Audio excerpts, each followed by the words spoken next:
ओम शांति। ओम शांति का अर्थ होता है मैं आत्मा शांत स्वरूप एंड पीसफुल सोल। क्योंकि आज दुनिया में किसी चीज की अगर कमी है तो वो शांति की और सच्चे सुख की। तो हम जब भी मिलते हैं किसी को, जैसे राम राम बोलते हैं तो वैसे आप बोलते हैं ओम शांति, मैं आत्मा शांत स्वरूप हूँ। और बोलते वक्त हम रियलाइज करते हैं। तो आज का सेमिनार का टॉपिक है अन्न दोष और संग दोष। उसके पहले 2 मिनट के लिए हम ध्यान करेंगे। सभी को सीधे बैठना है, पीठ सीधी रखनी है, गर्दन सीधी रखनी है। आपको ध्यान करने का नया तरीका बताएंगे आज। और अगर आप इसको रेगुलर करेंगे तो आप अनुभव करेंगे कि यहाँ की शक्ति है। तो आपको ध्यान लगाना है घुटने के बीच में, मस्तक के बीच में, यहाँ पे। इसको कहते हैं उत्तमांग, जहाँ भारत की कन्या माताएं बिंदी लगाती है और पुरुष लोग टीका लगाते हैं। ये स्थान यहाँ पे ध्यान लगाना है सभी को। जैसे आकाश में स्टार चमकता है, पॉइंट ऑफ लाइट, छोटा सा स्टार, वैसे स्टार यहाँ चमक रहा है। आपको इमेजिन करना है, क्योंकि जो चीज आपने देखी है आंखों से उसी को आप याद कर सकते हैं। जिसको देखा नहीं उसका आप ध्यान नहीं लगा सकते। तो एक पॉइंट ऑफ लाइट स्टार यहाँ पे चमक रहा है। मन में अलग अलग विचार आएंगे आपके, उन विचारों के पीछे आपको भागना नहीं है। आपको एक ही थॉट कंटिन्यूअसली करना है, I am point of light situated in the middle of the forehead. बस, बाकी कोई भी संकल्प नहीं, कोई भी व्यक्ति याद नहीं आना चाहिए। कोई मित्र, संबंधी, चाचा, काका, ताऊ, मामा, रिश्तेदार, फैमिली मेंबर्स, कोई भी याद नहीं आना चाहिए। सिर्फ मैं एक स्टार हूँ, भ्रुकुटी के मध्य में चमकता हुआ सितारा हूँ। ज्योति बिंदु परमात्मा से है मेरी आत्मा, अब चल कर ले मिलन। परमानंद का अनुभव कर, ओ परमानंद का अनुभव कर, तू धन्य बना जीवन। ज्योति बिंदु परमात्मा से है मेरी आत्मा, अब चल कर ले मिलन। अब चल कर ले मिलन, अब चल कर ले मिलन। ओम शांति। आज ये जो एक्सरसाइज हमने की, आज भारत में एक एक्सरसाइज सभी को सिखाई जाती है, वो है योगासन और प्राणायाम। लेकिन ये जो एक्सरसाइज है इसको हम समझ गए, हम समझ बैठे भारत का प्राचीन राजयोग। ये भारत का प्राचीन राजयोग नहीं है योगासन और प्राणायाम। ये सिर्फ शरीर को स्वस्थ रखने के लिए है। असली एक्सरसाइज जो है इसको राजयोग कहते हैं, जिसका श्रीमद् भगवद गीता में वर्णन है। जो भगवान ने अर्जुन को राजयोग सिखाया, वो राजयोग अलग है, हमें पता नहीं है। आज सारे विश्व में इंटरनेशनल योग दिवस मनाया जा रहा है, लेकिन योगासन और प्राणायाम की जो एक्सरसाइज है इसको ही हम राजयोग समझ के बैठे हैं। भगवद गीता गीता में जिस राजयोग के बारे में बताया है वो राजयोग क्या है? चंचल मन को भ्रुकुटी के बीच में आत्मा में स्थिरियम करते हुए परमात्मा से कनेक्शन जोड़ना, यह असली राजयोग की प्रक्रिया है। लेकिन आज हम ये जो फिजिकल एक्सरसाइज है जिससे शरीर स्वस्थ रह सकता है, इसको ही योग समझ बैठे, लिमिटेड व्याख्या कर दिया हमने। तो अभी जैसे आप 2 मिनट के लिए बैठे थे, तो हर एक अपना मन का असेसमेंट कर सकते हैं। आप जब बैठे तो किसी के मन के अंदर बहुत ज्यादा थॉट्स आए होंगे, जिसके मन में ज्यादा थॉट्स आए उसका मन समझो ज्यादा बीमार है, जिसके मन में कम थॉट्स आए उसका मन कम बीमार है।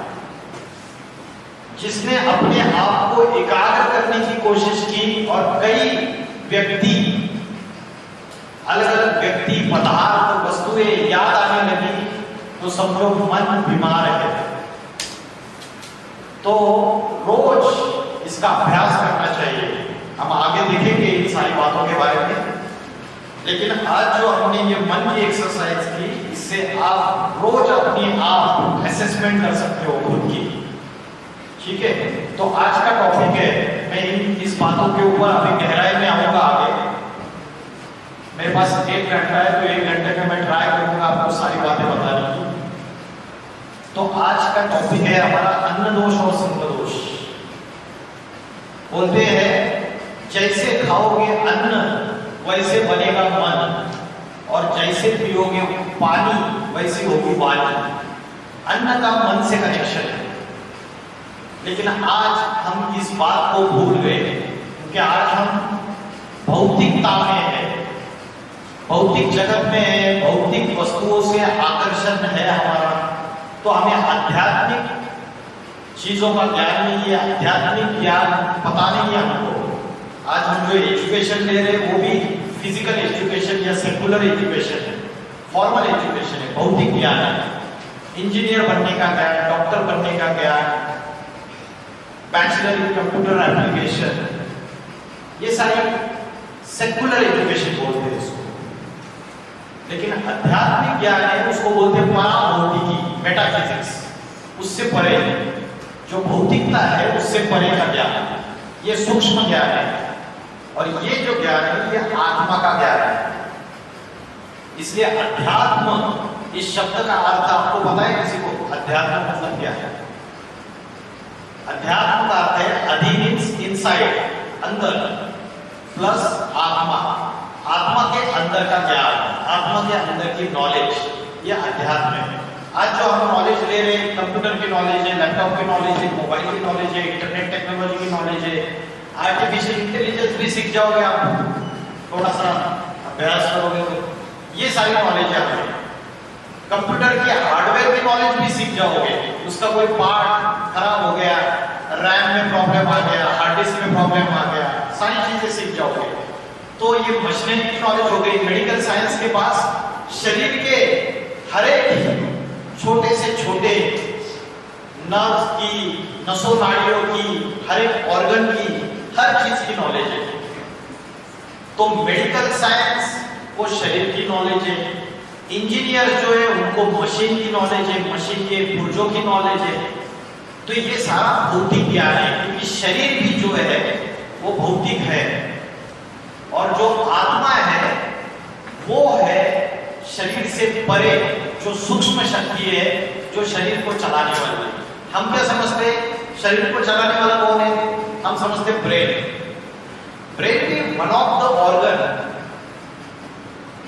एक ऑर्गन है, उसको चलाने वाला, सारे शरीर के सारे ऑर्गन्स को चलाने वाली जो शक्ति है वो आत्मा है।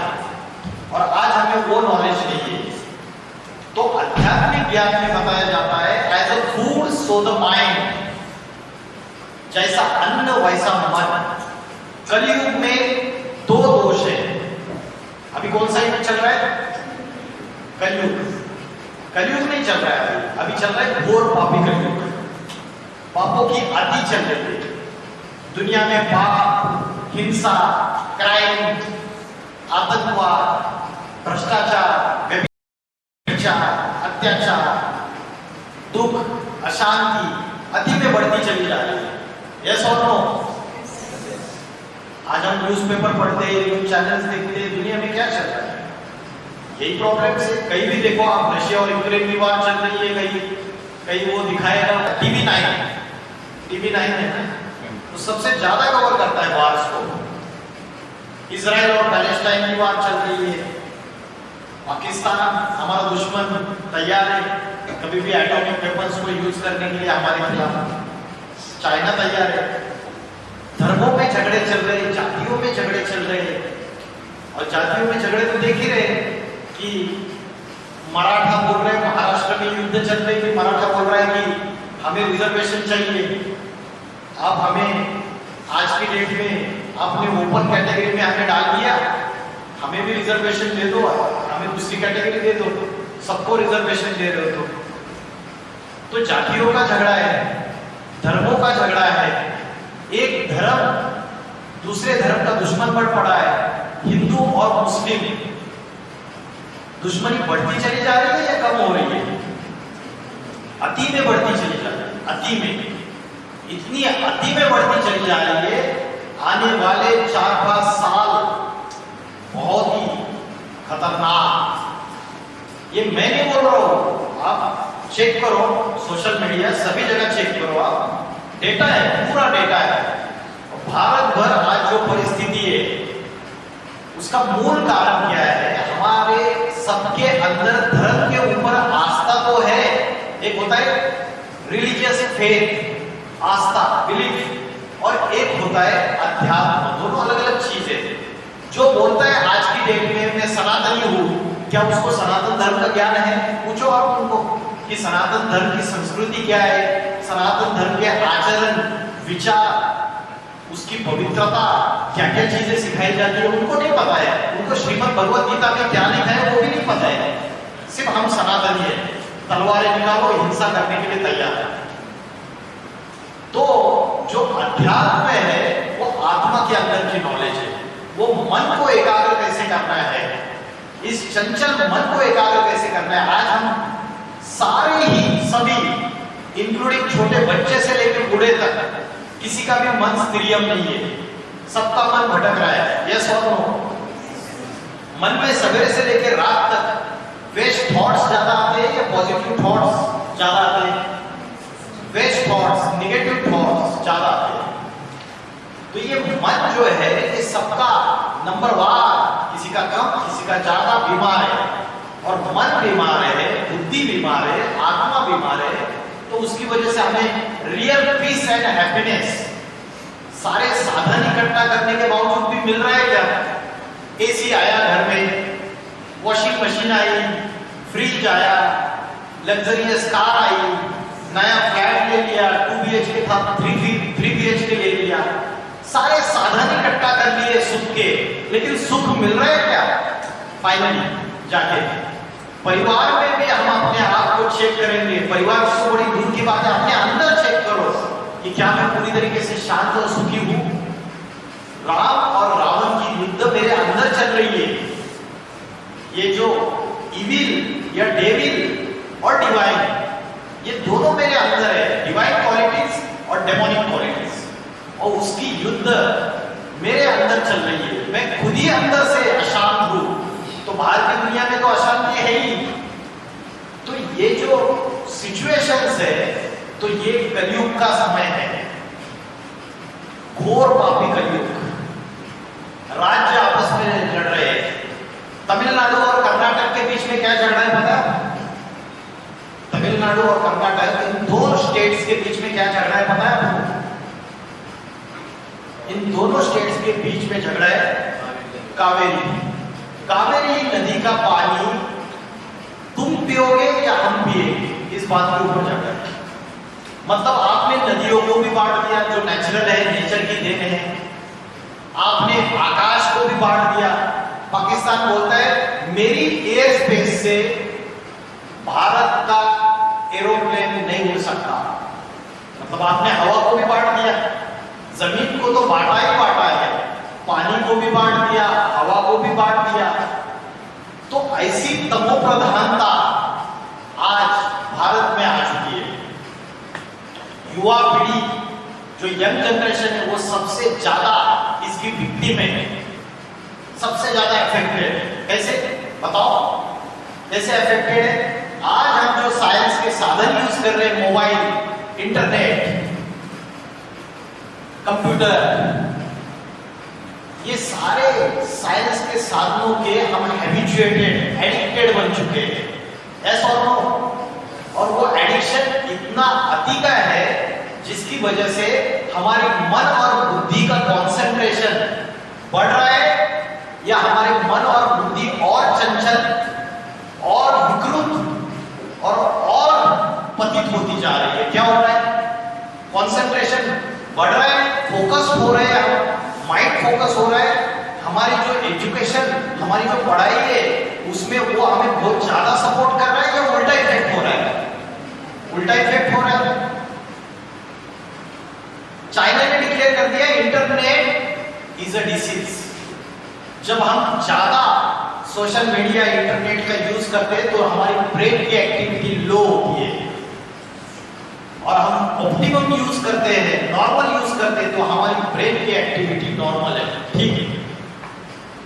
और जितने भी हमारे इमोशनल, हमारे ऊपर जो असर हो रहा है आज वो सोशल मीडिया की वजह से, हमारे जितने भी इमोशनल प्रॉब्लम्स है, समस्या है, उसका कारण भी वो हो रहा है अभी। तो हम इन साइंस के साधनों में ऐसे फंस गए कि हम साधना को भूल गए। साधन और साधना ये दोनों अलग अलग शब्द हैं।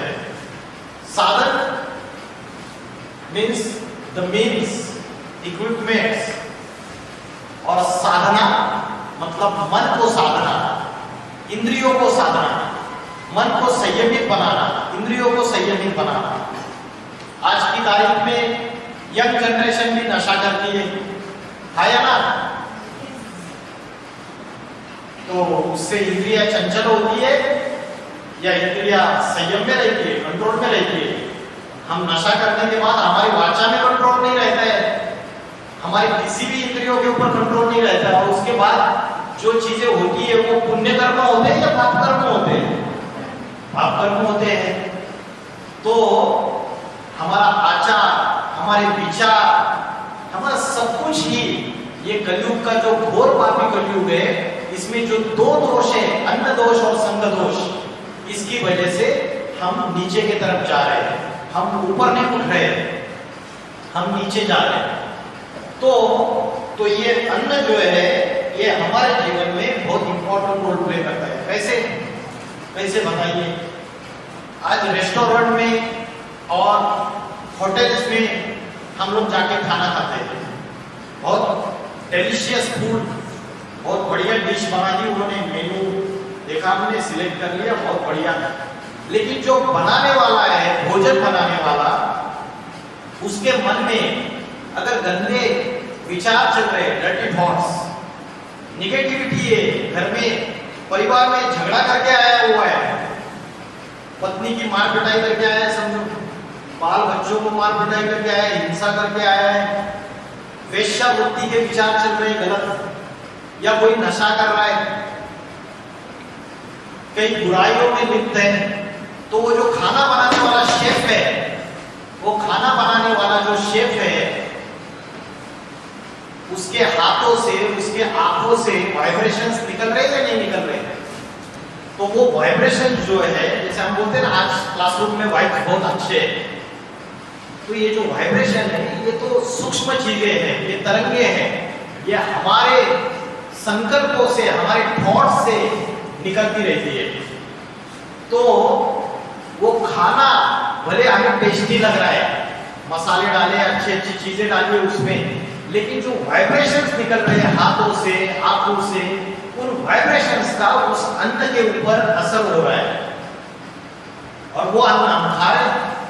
तो जो राक्षसी प्रवृत्तियां उस व्यक्ति के अंदर है, धीरे धीरे हमारे अंदर भी आती है। तुरंत इफेक्ट नहीं होता है किसी भी चीज का।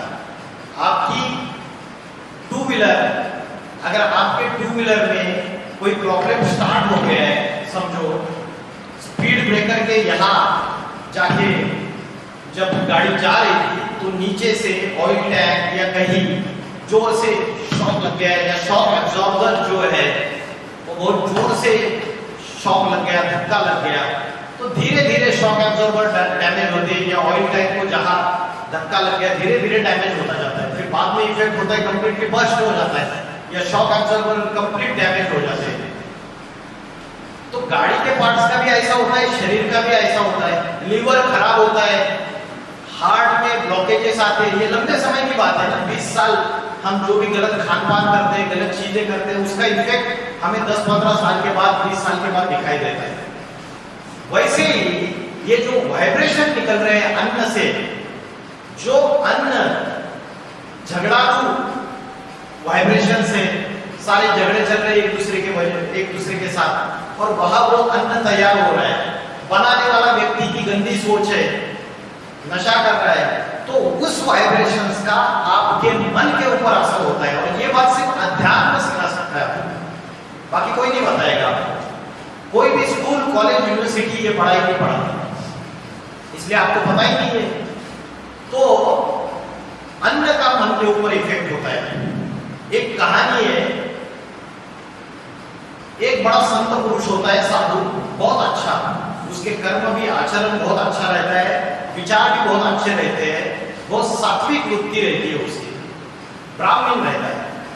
और ऐसे ही ट्रैवल करते करते वो एक धनवान व्यक्ति जो है, एक नगर का श्रीमंत धनवान बड़ा, उस व्यक्ति के घर पे उधर से जा रहा होता है, वो धनवान व्यक्ति उसको अपने घर में बहुत आतिथ्य करके बुला लेता है और उसको घर में आसन पे बिठा देता है, उसके पैरों में पानी डाल के उसको वो पैर धो देता है, उसके माथा टेक देता है उसके सामने, और बाद में उसको सोने की थाली में, सोने की कटोरी और सारा जो भोजन परोसता है, सोने की थाली, सोने की कटोरी, सोने का चम्मच, सोने का ग्लास, सब कुछ, और उसको भोजन परोसता है, भोजन खा लेता है वो, और बाद में रात को आराम करके बोलता है सवेरे में ब्रह्म मुहूर्त के समय जल्दी निकल जाऊंगा, तो निकल जाता है।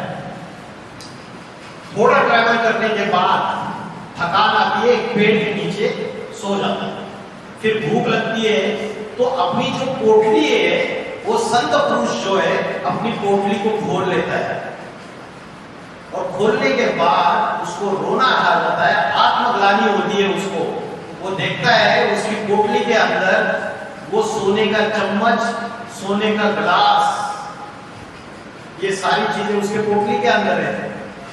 तो वो सोचता है ऐसे कैसे हो गया कि मेरे जीवन में मैंने कभी भी किसी का धन चोरी करने का कभी भी विचार नहीं किया, कभी भी मेरे मन के अंदर ऐसा पापी विचार आया नहीं, तो मैं कैसे जाने अनजाने इन चीजों को उठा के लेके आया, मेरे अंदर ये लालच कैसे पैदा हो गया, मन में सोचता है वो, आत्मग्लानि हो जाती है उसको, और बाद में उसको पता चलता है कि जिस धनवान व्यक्ति के घर में उसने खाना खाया, उसने जीवन में जितना भी धन इकट्ठा किया है, वो छल, छिद्र, कपट, चोरी और सारे गलत काम करते हुए, तो उसके बाद जाके उसका अन्न उसने सेवन किया, तो उस अन्न का इफेक्ट उसके मन के ऊपर पड़ा, संत पुरुष के, और उसकी वजह से उसके हाथ से वो पाप कर्म हो गया चोरी का, वो रियलाइज करता है। तो हम जो भोजन करते हैं आज कलयुग में बड़ी सावधानी बरती है। माँ जो घर में भोजन बनाती है, माँ तो हमेशा ही 4 रोटी खाए, अरे कितना कम खाता है बच्चे, उसको कभी ऐसा नहीं लगता मेरा बच्चा बहुत ज्यादा खाता है। लेकिन वही समझो मौसी के घर पे गए, 10 दिन रह गए, 15 दिन रह गए, तो मौसी को कहीं ना कहीं मन में आएगा कितना खाता है, माँ को नहीं आएगा। जैसे खाओगे अन्न, उसकी जो सोच है, उसके जो वाइब्रेशन है, उसका अन्न के ऊपर इफेक्ट जरूर होगा, आपकी मानसिकता के ऊपर होगा। आप अचानक कभी कभी देखते हैं, आप अचानक आपको क्रोध आता है, गुस्सा आता है, और आप नहीं चाहते हो गुस्सा करना, लेकिन आपको इरिटेशन सी लगती है।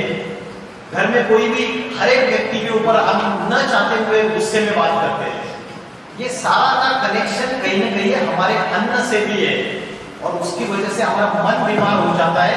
उसकी वजह से हम काम, क्रोध, लालच, मोह और अहंकार, इन पांचों विकारों के अधीन हो जाते हैं। क्या बताया 5 विकार मैंने? क्या बताया अभी? काम, क्रोध, लोभ, मोह, अहंकार। काम का अर्थ क्या है? काम का अर्थ कौन बताएगा? सर ने बताया उत्तेजना। काम का अर्थ नजदीक है सर, 90% आंसर राइट है। काम का अर्थ है कामना। कामना माना इच्छा, और इच्छाओं में जो सबसे प्रबल इच्छा है वो है विषय वासना, लस्ट। आज बंगाल में चिल्ला रहे जोर जोर से कि ऐसा गलत काम किया, इनको कैपिटल पनिशमेंट दे दो, फांसी की सजा दे दो। तो फांसी की सजा देने से, कैपिटल पनिशमेंट देने से उसके आत्मा के अंदर की जो हैवानियत और राक्षसी वृत्ति खत्म हो जाएगी। मानसिकता जब तक बदलेगी नहीं, आप कितने भी कड़े कानून लेके आओ, मानसिकता जो मन की अवस्था है तमो प्रधान, वो जब तक चेंज नहीं होगी तब तक बदलाव नहीं आएगा। आज आप युवा जनरेशन को परोस क्या रहे हो? आज क्या परोसा जा रहा है? गूगल में, इंटरनेट में खोलो, सारी गंदी चीजें, पोर्नोग्राफिक, सारी गलत चीजें अवेलेबल है, और उससे बुद्धि विकृत हो रही है, बुद्धि नीचे जा रही है, और फिर उसकी वजह से गलत कर्म कर बैठते हैं। तो आज गवर्नमेंट के पास कैपिटल पनिशमेंट देने से दुनिया में सुधार आ जाएगा? उसका सॉल्यूशन है अध्यात्म। अब अध्यात्म लाओ। अगर फाउंडेशन अच्छा होता है, मजबूत होता है, तो बिल्डिंग अच्छी खड़ी हो जाती है। 10 मंजिल बनाओ, 15 मंजिल बनाओ, कोई प्रॉब्लम नहीं है आपको। तो जो अध्यात्म का फाउंडेशन है, स्पिरिचुअलिज्म का जो फाउंडेशन है, वो बचपन से ही डाला जाना चाहिए।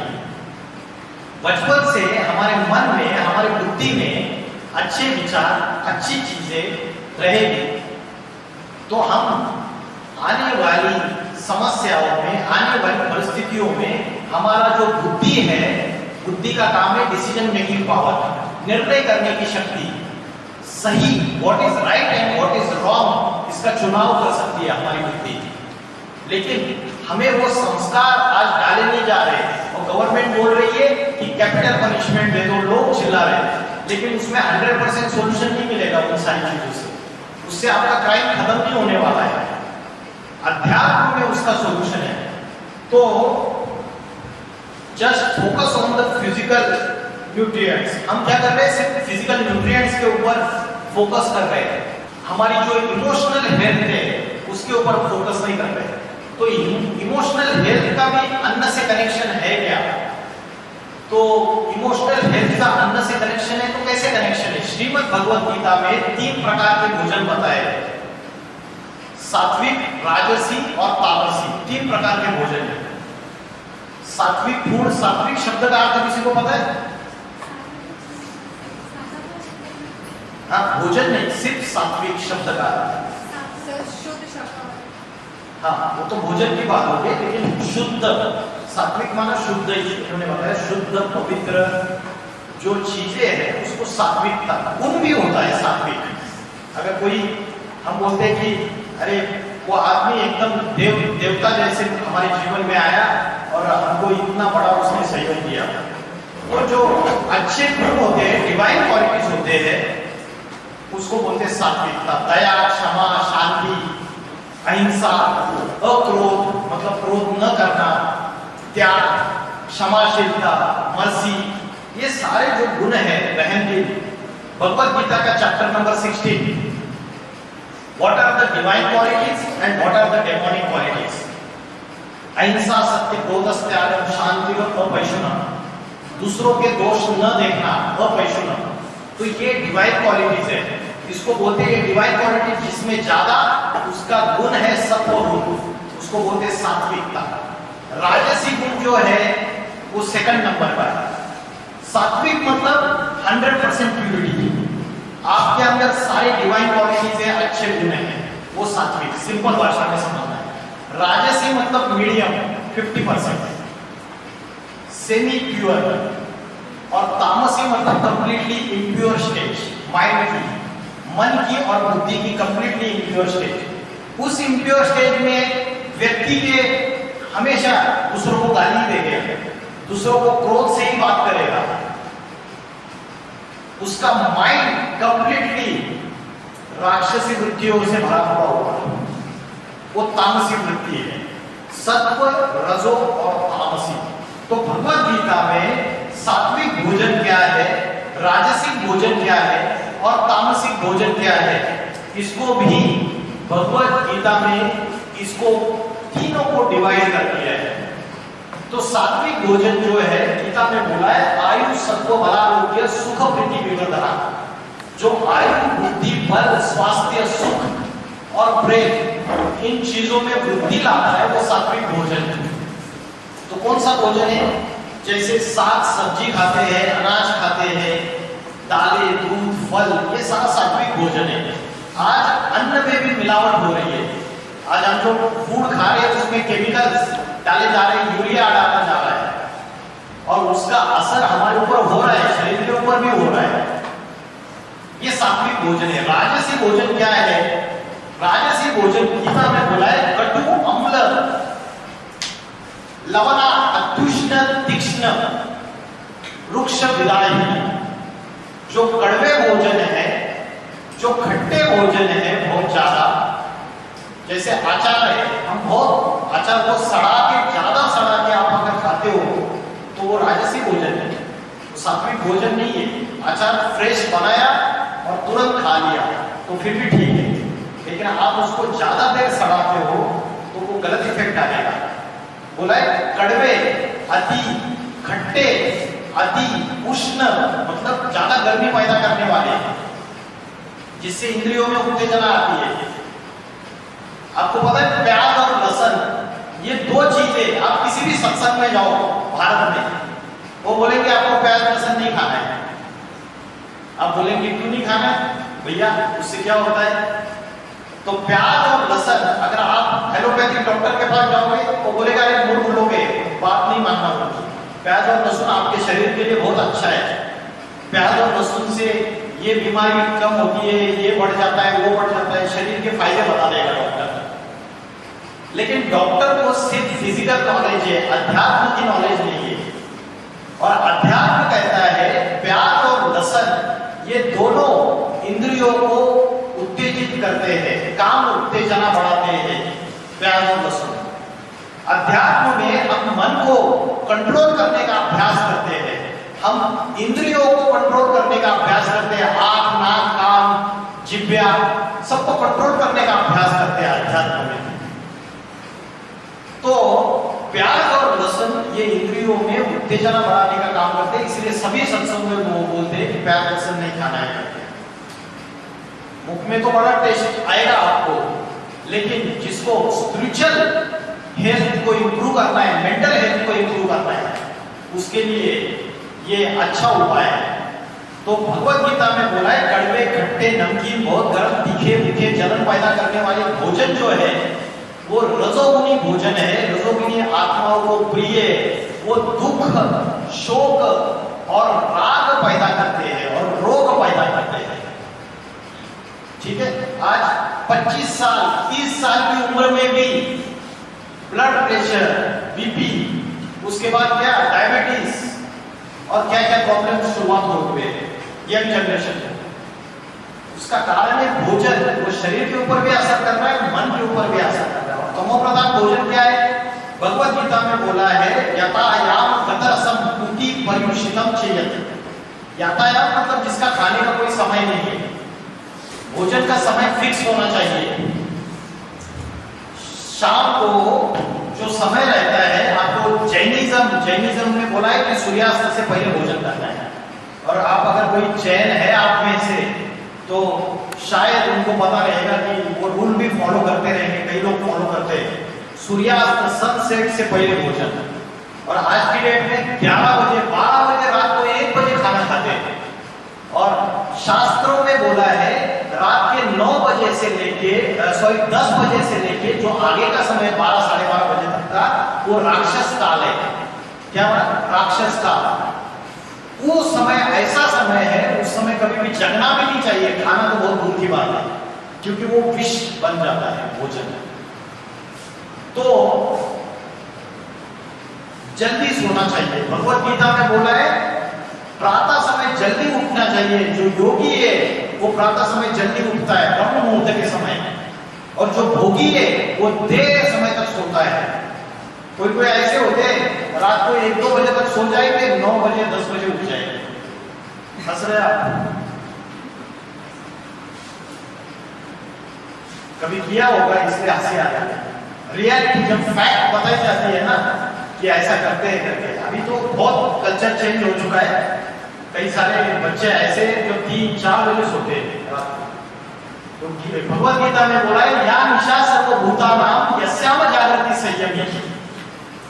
निशा माना रात्रि, सर्वभूतानां सर्व प्राणियों के लिए जो रात्रि है वो योगी पुरुषों के लिए, जो मन को एकाग्र करने का अभ्यास करते हैं, जो इंद्रियों को कंट्रोल करने का अभ्यास करते हैं, उनके लिए वो जो रात्रि है सभी के लिए, वो उनके लिए दिन के समान है। वो जागरूक अवस्था में रहते हैं उस समय, और जो सारी दुनिया के लिए दिन है वो उनके लिए जैसे रात्रि के समान है। क्योंकि झूठी माया, झूठी काया, झूठा सब संसार, ये भौतिक जगत में माया, मोह, महत्व, अटैचमेंट नहीं लगाते हुए।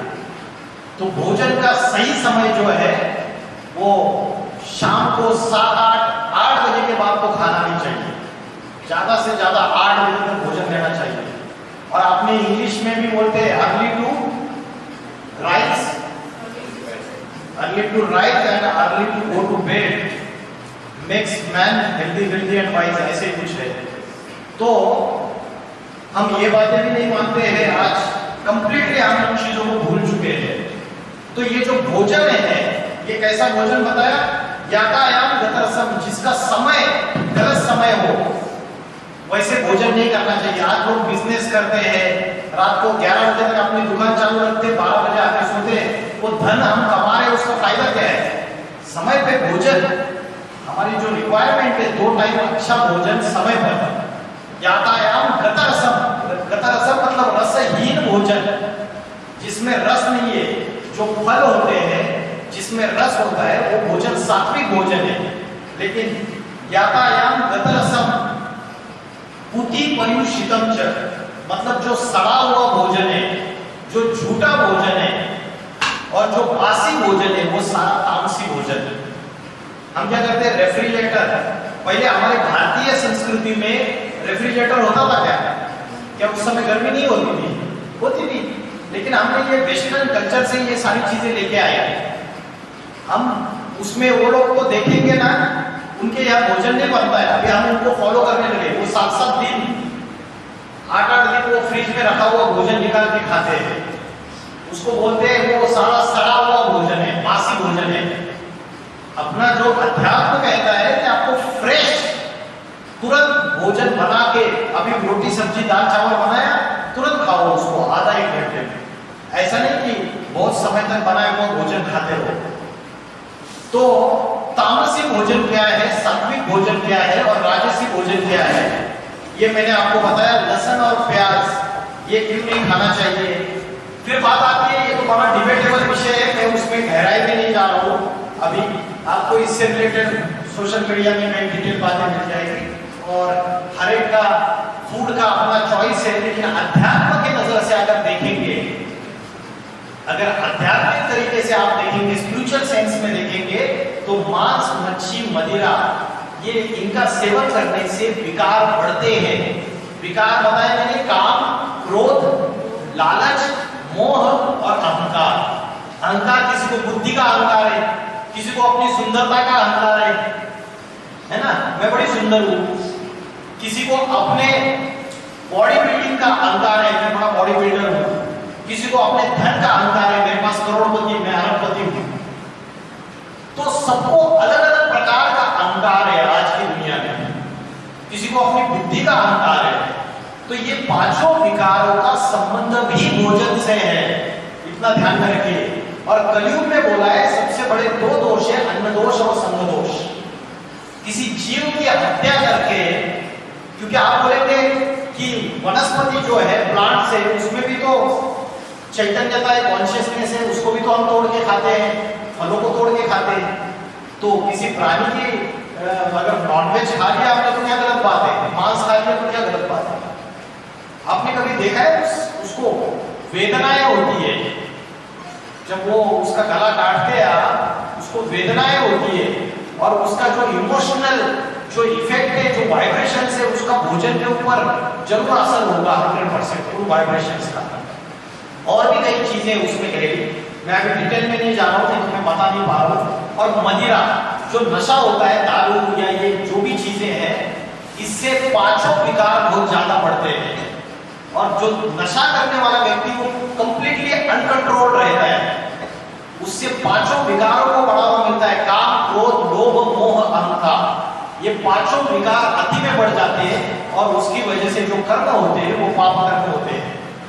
पहला दोष बताया अन्न दोष, और दूसरा दोष है वो दोष है संग दोष। संग दोष के ऊपर आने से पहले फिर भोजन कैसा होना चाहिए, भोजन जो बनाते हैं वो परमात्मा की याद में बनाया हुआ भोजन होना चाहिए। सात्विक भोजन कहा जाता है उसको। शास्त्रों में बोला है अपना हाथ जगन्नाथ, बाहर का इधर उधर का मार्केट की चीजें खाने से अपने घर में बना के खाओ, जो भी आपको चीजें खानी है, अपना हाथ जगन्नाथ ऐसा बोलते हैं। तो जो भोजन बनाना चाहिए वो परमात्मा की याद में रह के बनाना चाहिए। जो जैसे खाओगे अन्न वैसे बनेगा मन, जैसे पियोगे पानी वैसी होगी वाणी। पानी अगर आप जैसे पीते हो वैसे आपकी वाचा होगी। अभी इसका क्या कनेक्शन है? पानी का कनेक्शन भी है। एक जापानीज साइंटिस्ट है मोसरो इवेटो, ये जापानीज साइंटिस्ट ने एक एक्सपेरिमेंट किया। इन्होंने 2 ग्लास लिए, उसमें पानी भर के ले लिया, 2 glasses full of water, 1 glass he gave in one room and another glass in another room।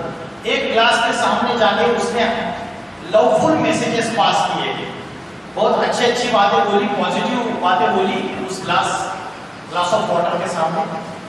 और दूसरा ग्लास जो है उसके सामने जाके नेगेटिव वर्ड्स, एब्यूजिव वर्ड्स बोले। और बाद में इन दोनों ग्लासेस को रेफ्रिजरेटर में रखा गया, फिर माइक्रोस्कोप रेफ्रिजरेटर से 2 घंटे रखने के बाद निकाला, उसका माइक्रोस्कोपिक ऑब्जर्वेशन किया और उसको पता चला जो पहला पानी का ग्लास है उसमें जो वाटर मॉलिक्यूल्स है उसका जो स्ट्रक्चर है वो डायमंड लाइक स्ट्रक्चर है, कंप्लीटली जो स्ट्रक्चर है वो सिमेट्रिक स्ट्रक्चर है, अच्छे से उसके वाटर मॉलिक्यूल्स का स्ट्रक्चर है, सिमेट्रिक स्ट्रक्चर है। और जो दूसरा ग्लास ऑफ वाटर था जहां नेगेटिव मैसेजेस पास किए, उसका जो मॉलिक्यूलर स्ट्रक्चर था वो कोलैप्स और डिस्टॉर्टेड था कंप्लीटली। इससे साबित हो गया कि water also carries memory, water also carries memory. और अपना जो शरीर है उसमें कितना परसेंटेज वाटर है पता है आपको? 72, कितना 70%, जो 70% वाटर है शरीर में। तो शरीर में आज जो डिसीजेस है, बीमारियां है, उसका कनेक्शन हमारी वाचा से, मन के विचारों से भी है। अगर हमारे अंदर निगेटिविटी है, वाचा में निगेटिविटी है, मन की निगेटिविटी है, वाटर कैरीज द मेमोरी, और वाटर कैरीज द मेमोरी, उसकी वजह से उसका मॉलिक्यूलर स्ट्रक्चर डिस्टर्ब हो रहा है, डिस्टॉर्टेड हो रहा है, और उसकी वजह से उसका हमें अलग अलग रोगों से हम पीड़ित हैं। तो अंत का मन से कनेक्शन है और जो पानी है उसका वाणी से कनेक्शन है। ये बात मैंने आपको बताई है। जो वाचा है, हम जो मुख से किसी को गाली देते हैं या किसी का इंसल्ट कर देते हैं, डांट लगा देते हैं, उससे भी सूक्ष्म क्या चीज है, वाचा से भी सूक्ष्म क्या है? मैंने मुख से किसी को डांट लगा दी क्लासरूम में, उससे जितना असर उसके ऊपर हुआ, उसने इंसल्ट फील किया कि सर ने मुझे क्लास में ऐसा बोलना नहीं चाहिए था, उससे जितना इंसल्ट उसने फील किया या जितना इफेक्ट उसके ऊपर हुआ, उससे भी ज्यादा इफेक्ट मैं क्या करूंगा वो होगा उसके ऊपर, उससे ज्यादा इफेक्ट होगा मैं अगर मन से उसके प्रति बद्दुआएं दूंगा, वाचा से कुछ नहीं बोलूंगा उसको, मन से इतनी बद्दुआएं दूंगा, इतनी बद्दुआएं दूंगा, उसका असर उसके ऊपर ज्यादा होगा वाचा से भी। तो वाचा से भी सूक्ष्म है मन के संकल्प। और आज हमें मन को कैसे जीतना है, हमारे आत्मा की शक्ति कैसे बढ़ानी है, विल पावर कैसे बढ़ानी है, इसकी नॉलेज ही नहीं है हमको। और उसकी नॉलेज सिर्फ अध्यात्म में है। तो वाइब्रेशंस का जो असर होता है वो हमारे मन के ऊपर और आजू बाजू के एनवायरमेंट के ऊपर होता रहता है। फिर नेक्स्ट चीज है संग दोष।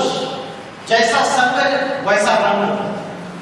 अगर चोर बनना है तो वो अच्छा बड़ा चोर कौन सा है सोसाइटी में, उसके वीडियोस देखेगा और फिर उसका संग करेगा बुद्धि से। तो चोर बनना है तो चोरी करने का बड़े चोर का संग करेगा बुद्धि से। डकैत का संग करेगा बुद्धि से। इंजीनियर बनना है तो उनका प्रोफेसर भी इंजीनियर ही होना चाहिए, तो उससे संग लगेगा और वो इंजीनियर बनेगा। तो जैसा संग वैसा रंग। तो आज कलयुग में हमें इस सोसाइटी में, समाज में अच्छा संग ज्यादा मिल रहा है या कुसंग ज्यादा मिल रहा है? बैड कंपनी ज्यादा मिल रही है या गुड कंपनी ज्यादा मिल रही है? आज मैं जो बातें बता रहा हूँ ऐसे विचार सुनने को ज्यादा मिलते हैं या इसके एग्जैक्टली विपरीत विचार सुनने को ज्यादा मिलते हैं? इसके एग्जैक्टली अपोजिट सुनने को ज्यादा मिलता है।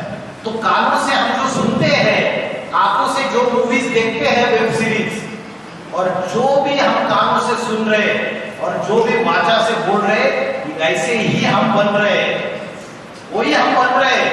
क्योंकि हमारा संग जो है वो जैसा है वैसे ही हमारी पर्सनैलिटी बन रही है पूरी तरीके से। तो कलयुग में संग दोष सबसे बड़ा दोष है। तो किसी को भी अपने मन को एकाग्र करना है, अपने आत्मा को पावरफुल बनाना है तो अच्छा संग। गांधी जी के 3 बंधन थे, बुरा मत सुनो, बुरा मत कहो और बुरा मत देखो। हम रोज बुरा सुनते हैं, हम रोज बुरा देखते हैं, हम रोज बुरा बोलते हैं। और चौथा बंधन, बुरा मत सोचो। हम रोज बुरा सोचते हैं। रोज इस मन बुद्धि रूपी आत्मा में हम कचरा जमा कर रहे, गार्बेज। तो रोज इस मन बुद्धि में हम रोज गार्बेज जमा कर रहे हैं या नहीं कर रहे? कचरा, कूड़ा जमा कर रहे हैं या नहीं? हाय ना जोर से। यस। तो भारत के जो प्रधानमंत्री है उन्होंने स्वच्छता अभियान स्टार्ट कर दिया कि बाहर की गंदगी साफ करनी है। समाज में इधर उधर पड़ी हुई, घर में माँ क्या करती है, 2 टाइम झाड़ू लगाएगी, सारा घर का कचरा साफ करेंगे, डस्टबिन में डालेंगे। डस्टबिन भी घर में नहीं रखेंगे, स्वच्छता अभियान की गाड़ी आएगी, दूसरे दिन सवेरे वो कचरा उस गाड़ी में डिस्पोज ऑफ कर देंगे, डस्टबिन को भी डिस्पोज ऑफ कर देंगे। लेकिन मन और बुद्धि के ऊपर, आत्मा के ऊपर जो रोज कचरा जमा हो रहा है उसका क्या है? उसकी क्लींसिंग हो रही है क्या? उसका घर में साफ सफाई हो रही है? टाइम देते हो? दिन में 24 घंटे में 1 घंटा भी हम मन को एकाग्र करने के लिए, आत्मा को शक्तिशाली बनाने के लिए समय देते हैं? हम पॉजिटिव थॉट्स लेते हैं क्या? क्योंकि अगर आपको निगेटिविटी को हटाना है तो आपके पास 2 सॉल्यूशन है, एक है ज्ञान और दूसरा योग। क्या सॉल्यूशन है? ज्ञान और योग। जैसे शरीर का भोजन है दाल, चावल, रोटी, सब्जी, वैसे आत्मा का भोजन अलग है और वो डिफरेंशिएट कर नहीं पा रहे। आत्मा का भोजन है ज्ञान और योग, 2 ही चीजें। आध्यात्मिक ज्ञान, सिर्फ ज्ञान मतलब आप बोल रहे हो सर ज्ञान तो हम ले रहे हैं, बीसीए की पढ़ाई पढ़ रहे हैं, bachelor in computer application, sir मुझे सब कुछ आता है, आप पूछिए मुझे ज्ञान है। लेकिन भगवद गीता में बोला है नहीं ज्ञानेन सदृशं पवित्रम ये विद्यते। इस आध्यात्मिक ज्ञान के सिवाय दुनिया में कोई भी वस्तु पवित्र नहीं है। तो यह आध्यात्मिक ज्ञान की बात है। भगवद गीता में भगवान ने अर्जुन को बोला अध्यात्म विद्या विद्या नाम। यह अध्यात्म विद्या सबसे सर्वश्रेष्ठ विद्या है। वकील बनने की, डॉक्टर बनने की, इंजीनियर बनने की, आर्किटेक्चर बनने की विद्या सर्वश्रेष्ठ विद्या नहीं है। आज हम उसको ही भूल चुके हैं।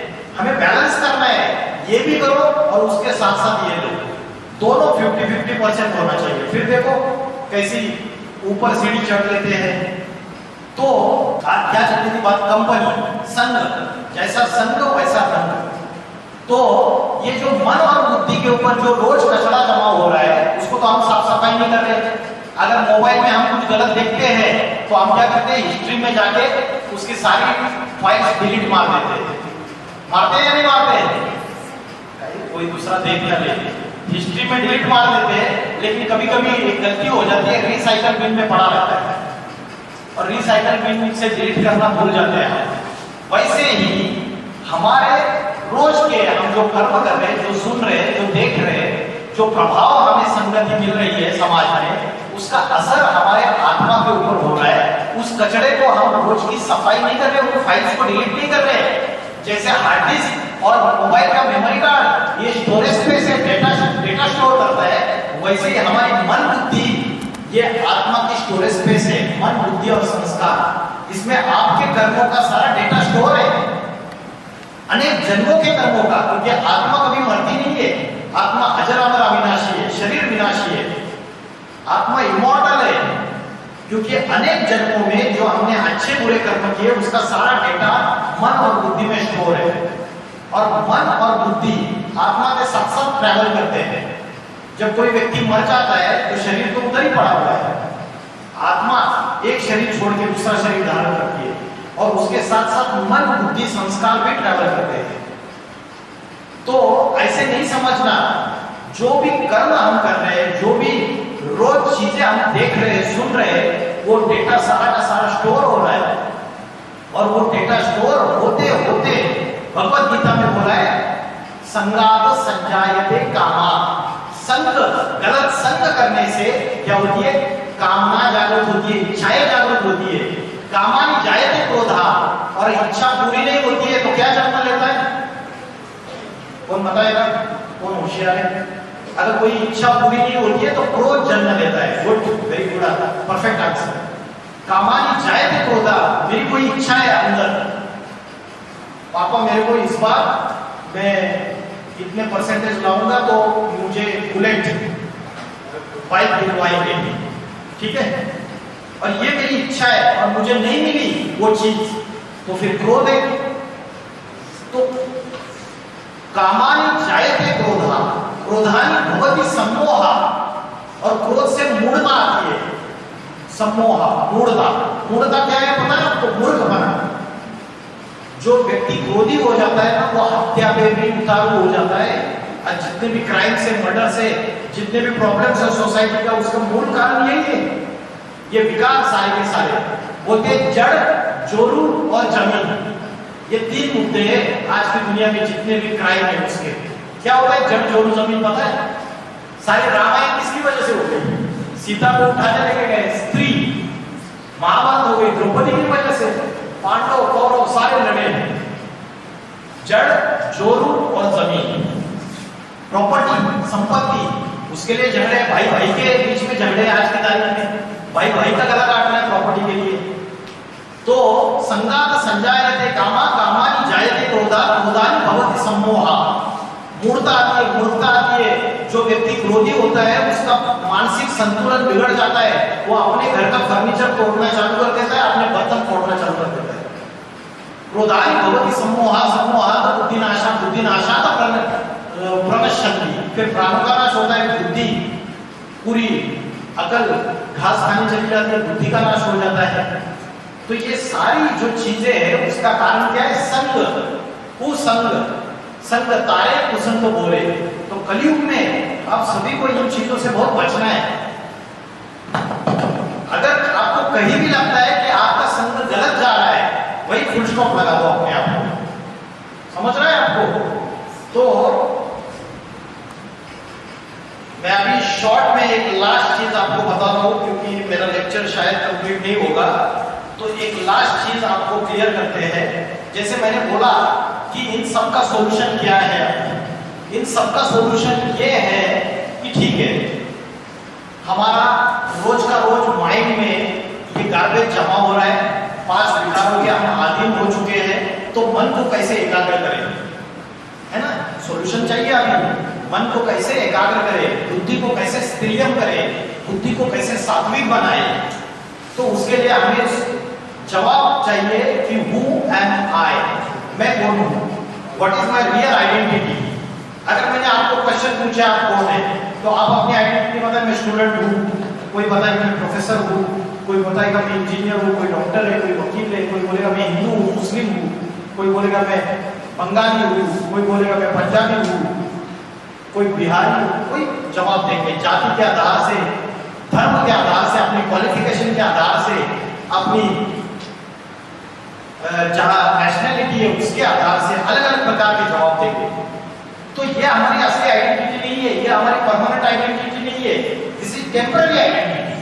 हमारी जो शाश्वत आइडेंटिटी है वो आइडेंटिटी हम भूल चुके हैं। आज भौतिक ज्ञान लेते लेते हम पूरे अज्ञानी बन चुके हैं।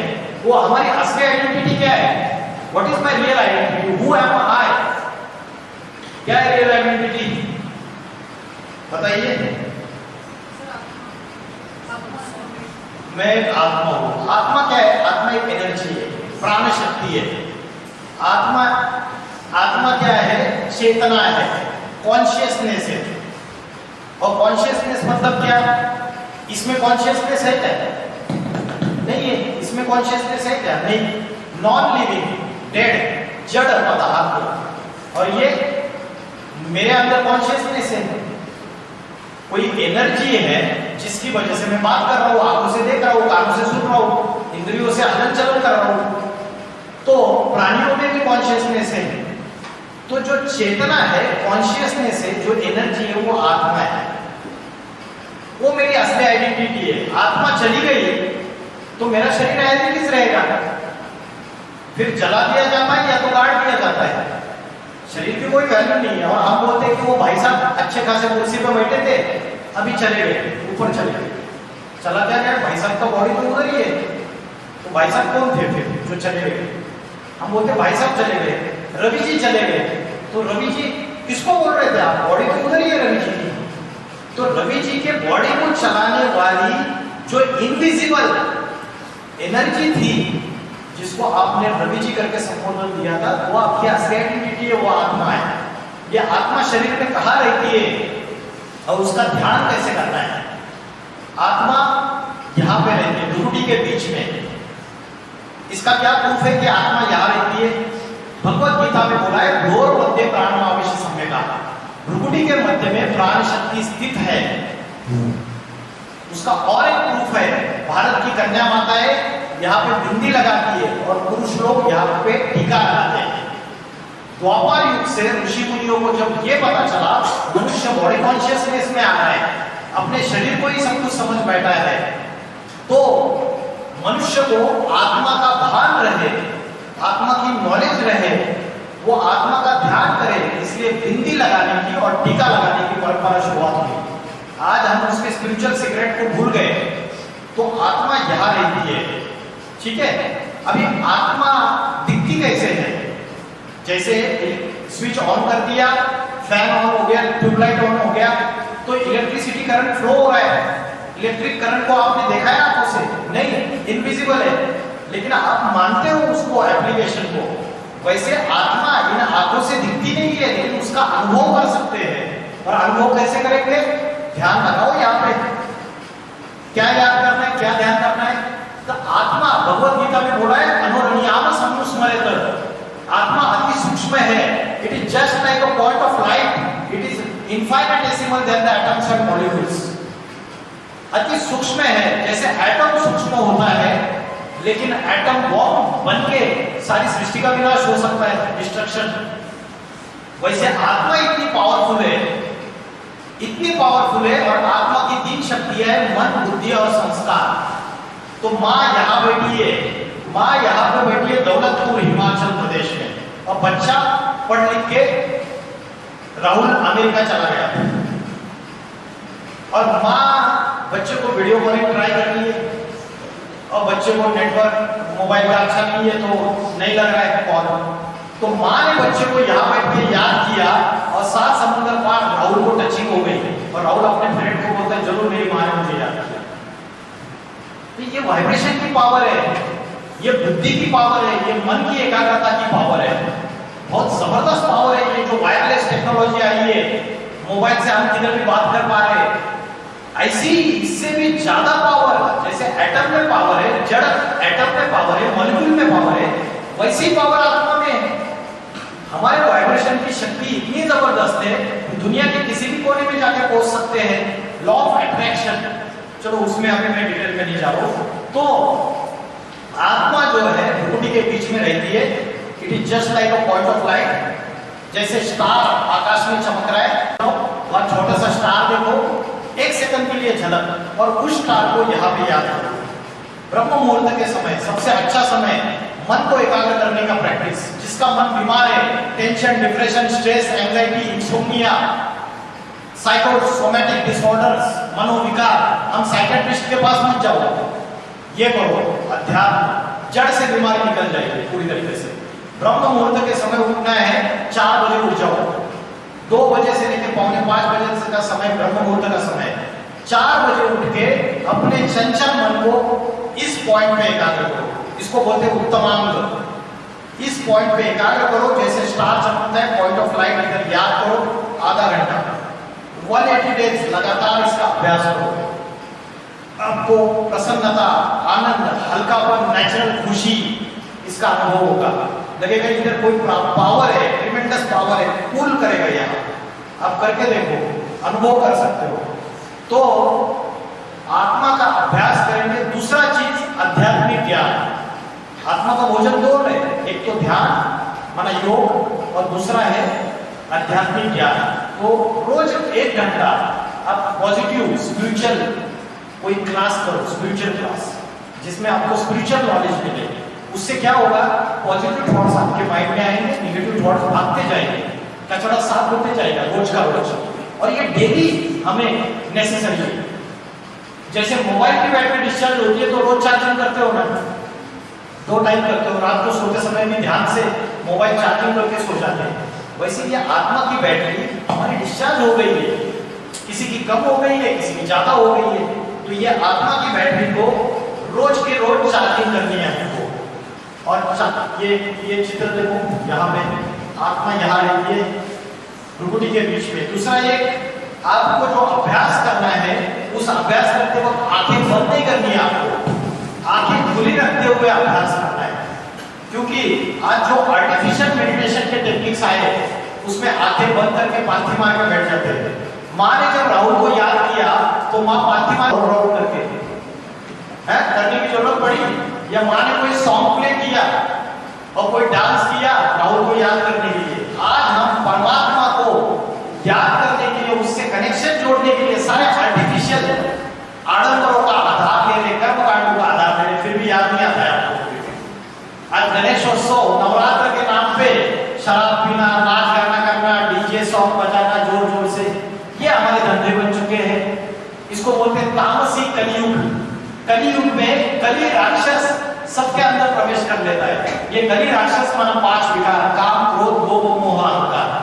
और कल की अवतार ले चुका है। अभी वर्तमान में बोलते हैं कल की अवतार होगा जो कली राक्षस का विनाश कर देगा। तो कल की अवतार वर्तमान में ले चुका है। परमात्मा इस सृष्टि पे जो अवतार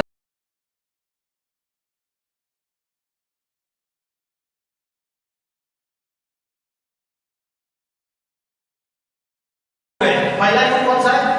सतयुग, गोल्डन एज। त्रेता युग सिल्वर एज। द्वापर युग कॉपर एज। तो कलयुग आयरन एज। ये 4 युग है। और कलयुग माना रात्रि। कलयुग माना रात्रि। रात्रि में क्या होता है? अंधकार होता है। और अंधकार में क्या होता है? अज्ञान होता है, पाप होते हैं, चोरी होती है, डकैती होती है, गलत काम होते हैं। तो ये कलयुग की रात्रि है। लास्ट समय we are on the ventilator. जैसे पेशेंट मरने को आता है तो उसको वेंटिलेटर पे रखा जाता है, ऐसे ये सारी दुनिया आगे अंतिम सांसें गिन रही है। We are on the verge of the destruction.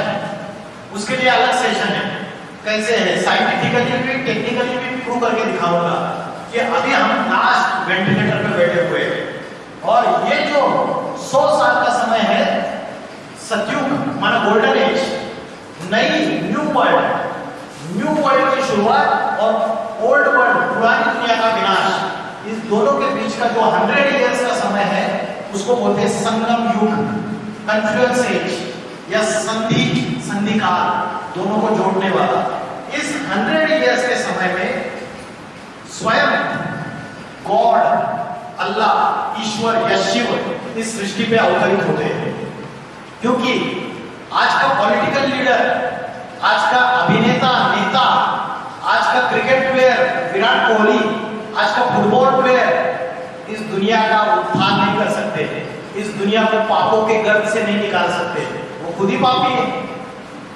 तो दुनिया का ट्रांसफॉर्मेशन कैसे होगा? एक्सप्रेस हाईवे बनाने से, बड़े बड़े मॉल्स बनाने से, 7 स्टार होटल बनाने से, छत्रपति शिवाजी महाराज का बड़ा पुतला खड़ा कर दिया, सरदार वल्लभ भाई पटेल का बहुत ऊंचा फीट का पुतला तैयार कर दिया, उससे दुनिया के अंदर के पाप खत्म हो जाएंगे।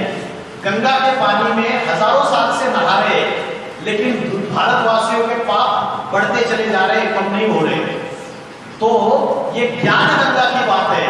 शंकर की जटा से जो गंगा निकली वो पानी की गंगा नहीं है, ज्ञान गंगा है। चित्रकार जो चित्र बनाता है उस चित्र में अपनी भावभंगिमा डाल देता है। तो उस ज्ञान को, आध्यात्मिक ज्ञान को जब हम अपने जीवन में धारण करेंगे तब इस सृष्टि का परिवर्तन होगा। तो ये जो समय चल रहा है, ये समय सृष्टि का ऐसा समय चल रहा है जब ईश्वर स्वयं आके राजयोग की शिक्षा पढ़ाते थे। He comes, incarnates on the earth in an ordinary human being. एक साधारण मनुष्य में अवतार लेते हैं, उसके सिवाय ये परिवर्तन पॉसिबल नहीं है। पापी कलयुग का पावन सतयुग में ट्रांसफॉर्मेशन पॉसिबल नहीं है। और भगवत गीता में बोला है, अवजानान्ति मामूढ़ा मानुषी तन्माश्रय, मैं साधारण मनुष्य शरीर में आता हूँ, उसको मूर्ख बुद्धि लोग पहचान नहीं पाते। वो आते हैं तो सद्गुरु बन के आते हैं, बोल रहा है ना। इसलिए बोला है गुरु ब्रह्मा गुरु विष्णु गुरु देवो महेश्वर। कभी तो भगवान ब्रह्मा विष्णु महेश के रूप में गुरु बन के इस सृष्टि पे आया है। उसने शिक्षक बन के, टीचर बन के आपको आध्यात्मिक ज्ञान की पढ़ाई पढ़ाई है और आत्माओं को पवित्र बनने का नॉलेज दिया है। क्योंकि नई दुनिया, न्यू वर्ल्ड, ये कंसेप्ट सभी धर्मों में है। हिंदू क्या बोलते हैं? स्वर्ग, राम राज्य या वैकुंठ। मुस्लिम लोग बोलते हैं जन्नत, क्रिश्चियन लोग बोलते हैं पैराडाइज या हेवन। सबने उसको नाम अलग अलग दे दिए। और जब पुरानी दुनिया का विनाश हो जाएगा तो नई सृष्टि जिससे शुरुआत हो जाएगी, वो first man and first woman कौन होंगे? Who will be the first man and first woman of the world, new world? मुस्लिम लोग बोलते हैं आदम और हव्वा, क्रिश्चियन लोग बोलते हैं एडम और ईव, जैन लोग बोलते हैं आदिनाथ आदिनाथिनी, और हिंदू लोग बोलते हैं आदिदेव आदिदेवी शंकर पार्वती। तो सबने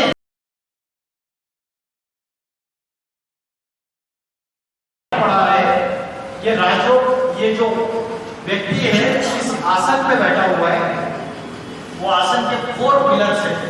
देयर आर 4 पिलर्स। और वो व्यक्ति आत्मा का ध्यान कर रहा है और आंखें खुली रख के अभ्यास करना है। मैंने आपको बोला आंखें खुली रख के शिव शंकर भोलेनाथ के जितने भी चित्र, जितनी भी मूर्तियां आपने देखी है, वो ध्यानमग्न गहरी अवस्था में बैठे हुए हैं। वो आदि योगी है सृष्टि का, आदि योगी, योगेश्वर, योगीराज है। उनकी आंखें पूरी बंद है या आधी खुली आधी बंद है? जितने चित्र आप देखते हो, जितनी मूर्तियां देखते हैं, उसमें शिव शंकर भोलेनाथ की आंखें पूरी बंद है या आधी खुली आधी बंद है? क्या है? आधी खुली आधी बंद है, उसको बोलते हैं अर्धोन्मिलित नेत्र। तो ध्यान की अवस्था अगर आप आंखें खुली रख के अभ्यास करेंगे तो दिन में आप कर्म करते हुए अभ्यास कर सकते हैं। उसके लिए आपको पालथी मार के बैठ के ध्यानमग्न अवस्था में आपके कर्म छोड़ के आपको भगवे वस्त्र पहन के जंगल में जाने की जरूरत नहीं है, अपने फैमिली मेंबर्स को छोड़ के। वैराग्य आप इस जीवन में रहते हुए, अपने परिवार के साथ रहते हुए, अपनी पढ़ाई पढ़ते हुए भी वैराग्य, मन बुद्धि से वैराग्य, शरीर से वैराग्य वैराग्य नहीं है। कमल का फूल कीचड़ में रहता है, लेकिन कीचड़ में रहने के बावजूद कीचड़ की एक भी बूंद उसकी पंखुड़ियों को स्पर्श नहीं करती। तो ये वैराग्य की अवस्था है, डिटैचमेंट। तो राजयोग की जो पढ़ाई है, ये व्यक्ति आत्मा का ध्यान कर रहा है और परमात्मा से कनेक्शन जोड़ रहा है। क्योंकि परमात्मा जो है वो जनरेटर है, सुप्रीम पावर है। बैटरी को अगर चार्जिंग करनी है तो बड़ी बैटरी या बड़े जनरेटर से कनेक्शन जोड़ना पड़ेगा। बुद्धि का योग, बुद्धि का संग उससे करना पड़ेगा। तो आप बोलेंगे सर आप क्या बातें बता रहे हो, ये सारी चीजें हमें तो हजम नहीं हो रही है। तो धीरे धीरे आप जब स्पिरिचुअल, जैसे आप बाकी के स्टडीज कर रहे हो, ये स्टडीज करोगे तो आपको पता चल जाएगा, आप एक्सपीरियंस करोगे लाइफ में।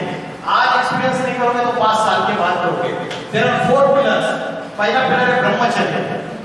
ब्रह्मचर्य का अर्थ है ब्रह्मा का आचरण। इसका मतलब है मन के विचार पवित्र, कर्म पवित्र और वाचा भी पवित्र। ये जो आचरण है ये ब्रह्मचर्य है।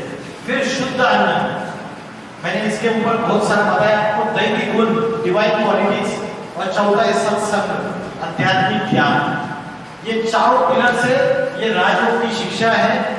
ये स्वयं ईश्वर आके पढ़ाते हैं कलयुग के अंत में। ब्रह्मा, विष्णु और शंकर, जिसको हम बोलते हैं त्रिदेव।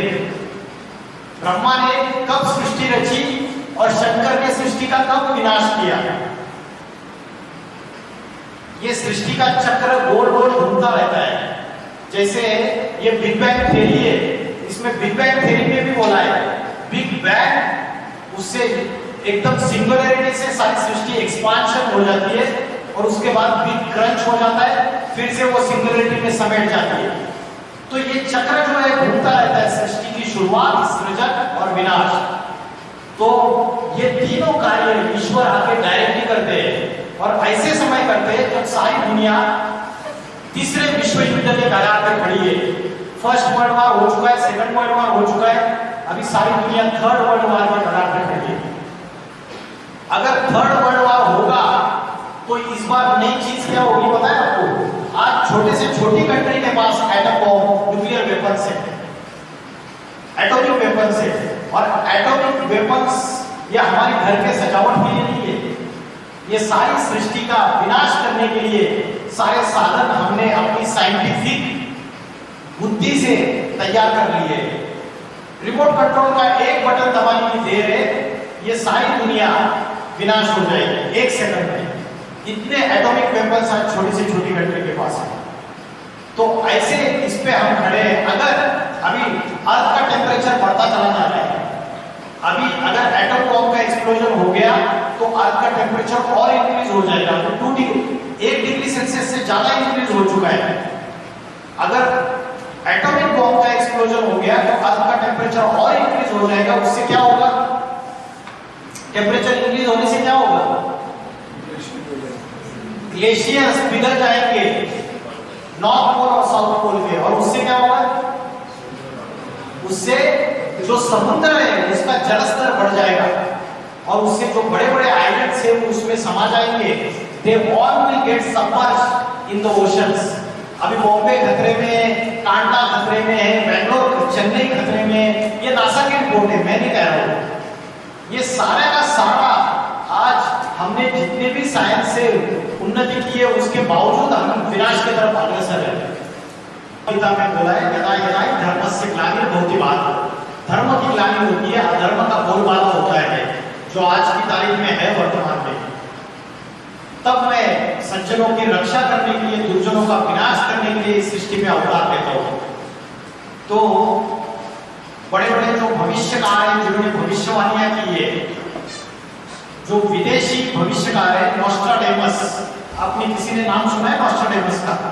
किरो कीट, एंडरसन, जूलबर्न, गोपीनाथ शास्त्री, कल्कि पुराण, भविष्य मालिका, ये भविष्यवाणियां जो है उसमें बोला है 21st सेंचुरी में उत्तर भारत से एक महापुरुष का अवतार होगा।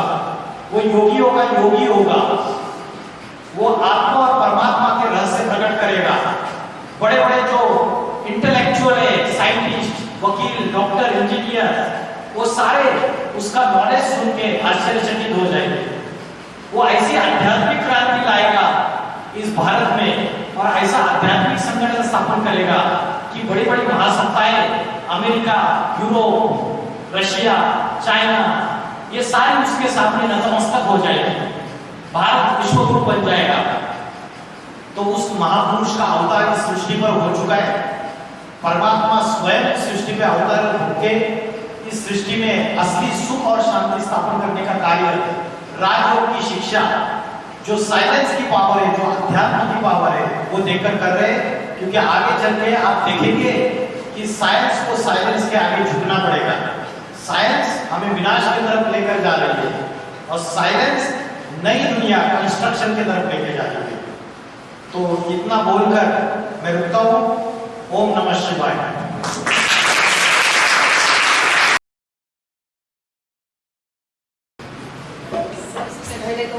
लेक्चर आपका बहुत अच्छा है और इसमें हमने बहुत सा सीखा है, बहुत अच्छा सीखा। मेरा क्वेश्चन जो है वो सारे क्वेश्चंस में अभी कवर हो गया है। मैडम ने जैसे पूछा है, मेरा भी क्वेश्चन उसी से संबंध रखता है।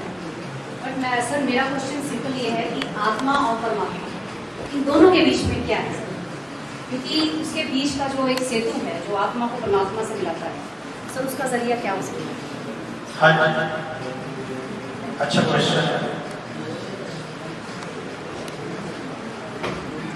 एक बहुत पतली सी लड़की है और बहुत मोटा सा लड़का है। दोनों की जोड़ी शादी होने वाली है, जोड़ी जमेगी क्या? नहीं जमेगी। एक बौनी लड़की है और एक बहुत ऊंचा सा लड़का है, दोनों की जोड़ी नहीं जमेगी। परमात्मा जो है ना, वो ज्ञान का सागर है, वो पवित्रता का सागर है, वो शांति का सागर है, वो प्रेम का सागर है। और हमारे पास शांति नहीं है, हमारे पास प्रेम नहीं है, स्वार्थ तो प्रेम है, नफरत है, ईर्ष्या द्वेष है, आनंद नहीं है, सच्चा खुशी नहीं है, मोहब्बत नहीं है, सच्ची प्रीति नहीं है हमारे पास। तो हमारी उसके साथ मेल कैसे जमेगा? वो पूरा भर और हम पूरे खाली एम्प्टी, तो कैसे मेल जमेगा? इसलिए बोला है शास्त्रों में, आत्मा परमात्मा अलग रहे बहुकाल, सुंदर मेला सज गया जब सद्गुरु मिला था। आपके प्रश्न का जवाब, जब वो निर्गुण निराकार शिव किसी साधारण मनुष्य तन में, साधारण मनुष्य शरीर में, पतित मनुष्य शरीर में अवतरित हो जाता है और उस पतित मनुष्य शरीर द्वारा उस सारी सृष्टि को पावन बनाने की नॉलेज देता है, तो वो जो दलाल है बीच का मीडियम, जो मीडियम को लेता है, वो सेतु है। अगर हम उससे कनेक्ट हो जाए, जैसे हमें आध्यात्मिक ज्ञान देता है तो लोग बोलते हैं कि गुरु चाहिए। जब तक आपको गुरु नहीं मिलेगा प्रॉपर, आप आध्यात्मिक ज्ञान में आगे नहीं जा सकते। तो जो मीडियम है, बीच में जो दलाल है, वो परमात्मा से कनेक्शन। तो सारे दलाल आज सच्चे दलाल नहीं है, एक ही सच्चा दलाल है, बाकी सारे झूठे हैं, दुकान खोल के बैठे हुए हैं, आडंबर पाखंड अल्पकाल की प्राप्तियां देते हैं। जाओ उनके पास तो बाबा एक मुट्ठी बोलेंगे, लड्डू पेड़ा निकालेंगे, बच्चा भक्त ये ले ले खा ले, आपकी बहू को बच्चा हो जाएगा, आपके बेटे का प्रमोशन हो जाएगा, आपके बेटे को नौकरी मिल जाएगी। ये अल्पकाल की प्राप्तियां देने वाले जो बाबा है, वो असली अध्यात्म नहीं है। परमात्मा जो है वो सदाकाल की सुख शांति, वो ऐसी बीमारी आपकी जड़ से निकालेगा जो ये पांचों विकारों की बीमारी है। तो बोला है, रामचंद्र कहे गए सिया से, ऐसा कलयुग आएगा, हंस चुभेगा दाना और कौवा रोटी खाएगा। तो आज कौवे रोटी खा रहे हैं। आज जो दुकानें जो हम देख रहे हैं ना मीडिया में, सोशल मीडिया में, बड़े लाखों की भीड़ रहती है और इतनी लाखों की भीड़ रहती है, वो लोग क्वेश्चन भी नहीं पूछ सकते उस गुरु को,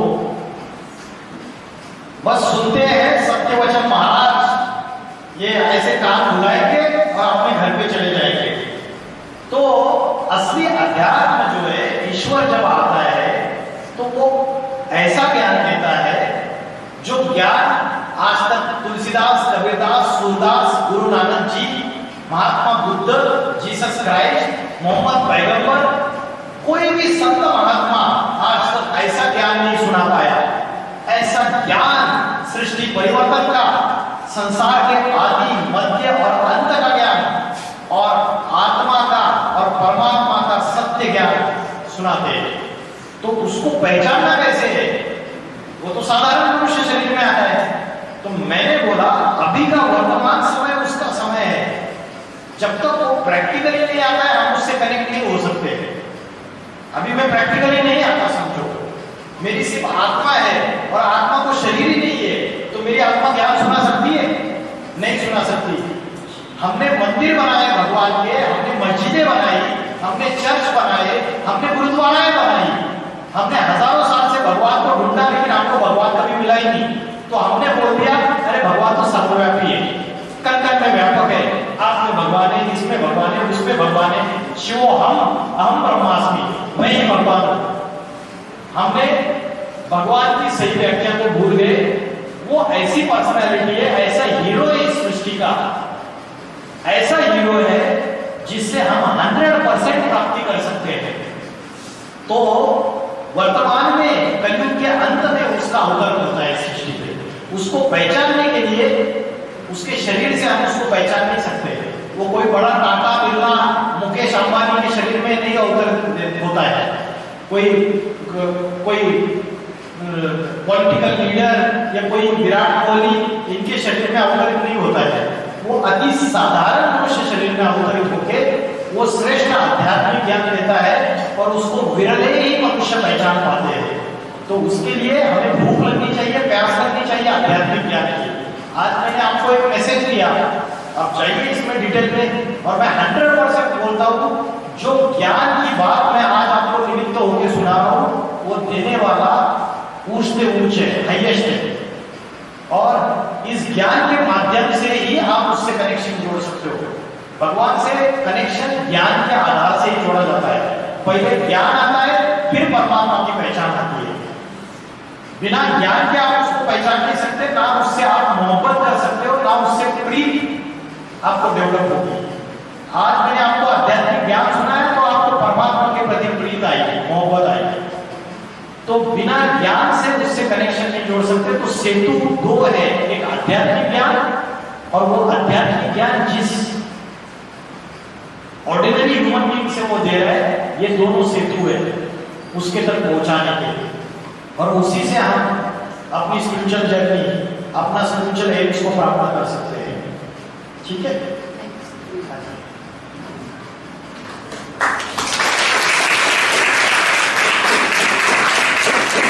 थैंक यू वेरी मच। हम रुकते हैं अभी। Good afternoon to everyone. Thank you from the fraternity of Government College Gaupur Chowk to our orator Mr.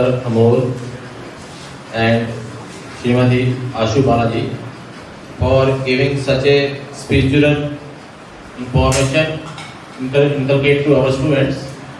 As well as we are thankful to Adhyatmik Vishwavidyalaya that they have chosen this place, Government College Gaupur Chowk, for giving us such valuable information and to inculcate spiritual values in the students as well as in our teachers also.